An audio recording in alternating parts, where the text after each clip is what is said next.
for the product. In a few minutes from now, we will unveil the RE60, and then my colleague, Mr. Ramesh Maheshwari, will take you through all the details, after which we have a chance to have a little bit of a Q&A. So let me give you the thought process at Bajaj Auto that has gone into the development of this particular product that we call the RE60. The past success of Bajaj, if I may call it that, starting from the 60s up until the end of the last century, was rooted largely in the success of the scooter. And the scooter was led by the Chetak, and it had its siblings, so to speak, in the Super and the Cub and other such very popular brands of the time. The success of this century is rooted in motorcycles. I have often said, we are motorcycle specialists, we are a motorcycle company. And the center of gravity that was Chetak is now Pulsar. What was Super, so to speak, is now Discover. So we've made, by all accounts, I think, a rather remarkable and successful transition from being a scooter company to being a motorcycle company. But just scooter to motorcycle doesn't really quite capture the qualitative side of what we've achieved. Because from an engineer's point of view, a motorcycle and a scooter are pretty much the same. The difference is actually that when we sold scooters, we sold the cheapest scooters in the country. Today when we sell motorcycles, we sell our brands like Pulsar and Discover at the same price or at a slight premium to our global competition. So we've gone from selling the cheapest scooters in the country to selling some of the most expensive motorcycles that you can buy in India today. This is a feat not just of engineering, it's a feat of strategy. And we are very proud to have done this, and we find validation in it in our business results. You are perhaps aware that 1 out of every 3 motorcycles that we make are exported. We expect to close this financial year, that is March 31st, 2012, with exports of about 6,500 crores, representing somewhere between 1.5 and 1.6 million vehicles, which is about a third of our total production.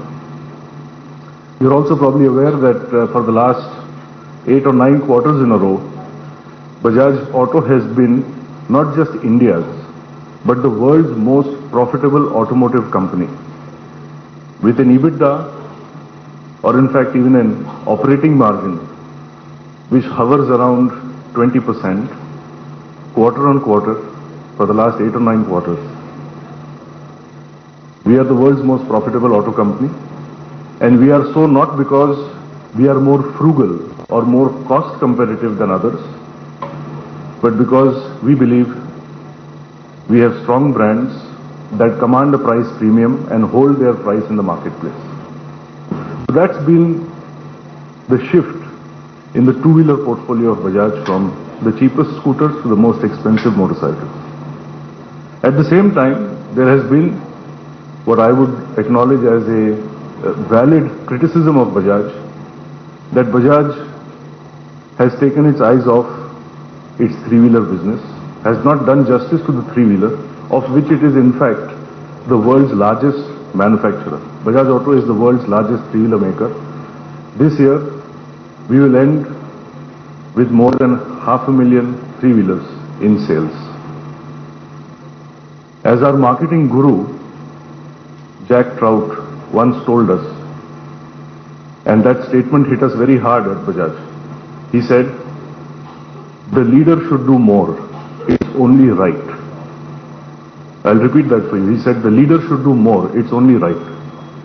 And he urged us to do something dramatic with the three-wheeler, for the three-wheeler segment, for the three-wheeler customers. He urged us to do something as dramatic for the three-wheeler as we had done for the Chetak by moving on to the Pulsar. And from there started a 4-year journey that we finished today by revealing this four-wheeler before all of you. Very briefly, I will describe to you what this product is about, and then of course Ramesh ji will share very many details with you that I hope all of you will find very interesting. First and foremost, this is a four-wheeled vehicle. It's not a three-wheeled vehicle, and I think that is the biggest favor we could have done this segment by lending to it the pride, the aspiration, the comfort, the safety that both in real and perceptive terms is associated with being on a four-wheeled vehicle. It has a completely new, all new, 100% new state-of-the-art engine. This engine is fuel injected, it's water cooled, it has the benefits of our unique patented twin spark technology, it has 4 valves, so on and so forth. So an absolute state-of-the-art engine, which amongst other things yields an absolutely stunning 60 gram per kilometer of CO2. You are perhaps aware that even in Europe, manufacturers have expressed difficulty, let's call it that, at going below 100 gram per kilometer of CO2 at a viable cost. Of course, at a high cost, anything is possible. We obviously hope to sell this vehicle at a quote-unquote mass volume price, and yet we have managed to engineer it such that all that it emits is 60 gram per kilometer of CO2. Typically, that is half of what the small cars currently emit in our market. We had also stated our intent to develop a four-wheeler that would deliver more than 30 kilometers a liter, or in fact we said 30 kilometers a liter. I'm very happy to share with you that this vehicle has hit in our testing almost 40 kilometers a liter, and we are quite confident that on the road in actual working conditions, users should experience 35 kilometers a liter at least, if not more. So these are two of the USPs, if I may say so, of the state-of-the-art engine that we've developed for this vehicle. Apart from the engine, there's a host of vehicle features that are not normally associated with this segment.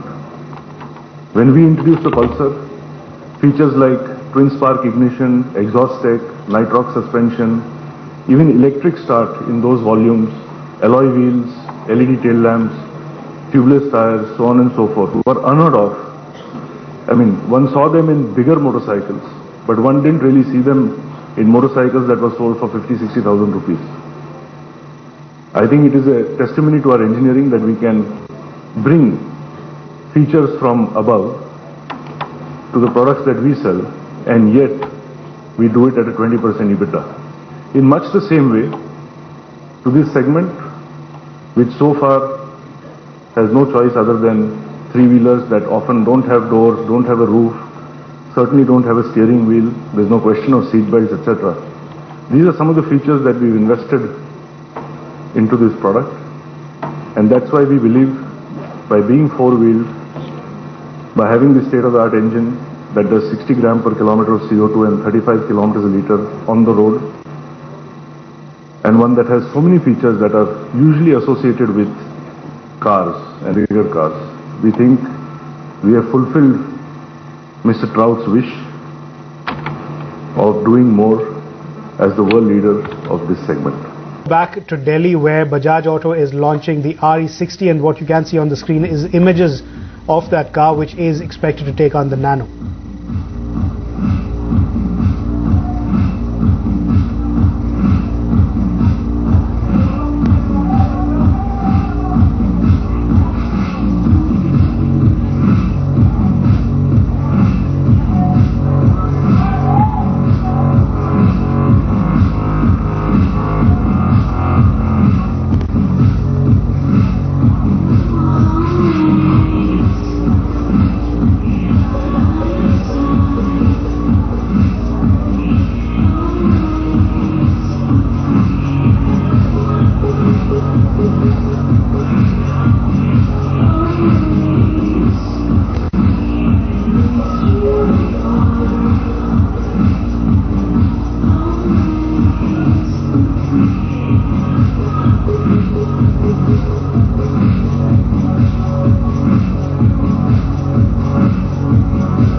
All right, that's the RE60 that's just been launched in Delhi. It is, we don't have too many details in terms of how the car is going to be priced.